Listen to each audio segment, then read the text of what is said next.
তো ভূমিৰ কাৰণেতো ভূমিখিনি ৰাখিলেইতো তুমি তোমাৰ অসম বাচি যায়।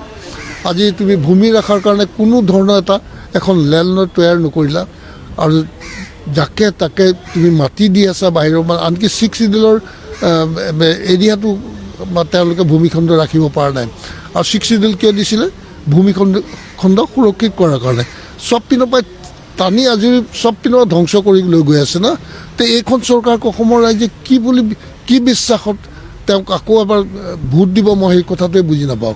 তাৰ উপৰি এইখন চৰকাৰৰতো যিখন সংবিধান তেওঁলোকে ফ'ল' কৰে, সেইখন সংবিধানটো ভয়ংকৰ সংবিধান। আনকি এই মনুস্মৃতিৰ কথাটো আমিতো অলপ দিন হৈছে জানাটো।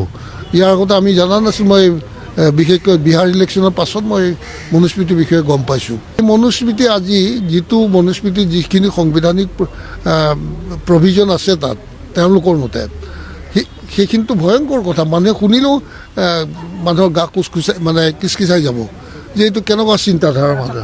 কথাটো একচুৱেলি ক'ব গ'লে বিহাৰ ইলেকশ্যনৰ সময়ত ৰতনলাল বুলি এজন দিল্লী ইউনিভাৰ্চিটিৰ প্ৰফেচাৰৰ পৰাহে বস্তুটো লাহে লাহে উভালি আহিছে। আজি এই যেনেকৈ আমাৰ কি বুলি ক'লে দলিত সমাজ, বহুজন সমাজ আজি চাৰিওপিনে জাগি উঠিছে। কিহৰ কাৰণে? তেওঁলোকৰ প্ৰতি যি মানসিকতাৰে এই চৰকাৰখনে শাসন কৰিছে বা তেওঁলোকৰ প্ৰতি মনুস্মৃতিৰ যি প্ৰভিজন আছে, সেই প্ৰভিজন মতে তেওঁলোকে দলিত সমাজক শিক্ষা নিদিয়াৰ এটা পৰিকল্পনা আছে। শিক্ষা নিদিয়া আৰু গৰীব কৰি ৰাখিবলৈ পেটে ভাতে জীয়াই থাক, তই ধনী হ'ব লাগিব নোৱাৰিবি, শিক্ষিত হ'ব নোৱাৰিবি, আগবাঢ়ি যাব নোৱাৰিবি। এতিয়া এইচব কথা আজি আমি সঁচাকৈ মই নাজানিছিলোঁ। কিন্তু মই আৰম্ভণিতে বিজেপি কৰোঁতে মই দেখিছিলোঁ, কিন্তু ক'বলৈও বেয়া লাগে, আমি তেনেকুৱা চিন্তাধাৰা মানুহ নহয়। ব্ৰাহ্মণবাদটোৱে খুব বেছি প্ৰমিনেঞ্চি পাইছিলে। কিন্তু সেইটো বস্তু মই তেতিয়াও আৰম্ভণিতে মই আপত্তি কৰিছিলোঁ। আপত্তি কৰাৰ পাছত মোক বহুত দিন তেওঁলোকে দলৰ পৰা বহুৱাই থৈছিল। মই একো বেয়া পোৱা নাই, মোৰ কিন্তু ইমান হেৰি নাছিলে।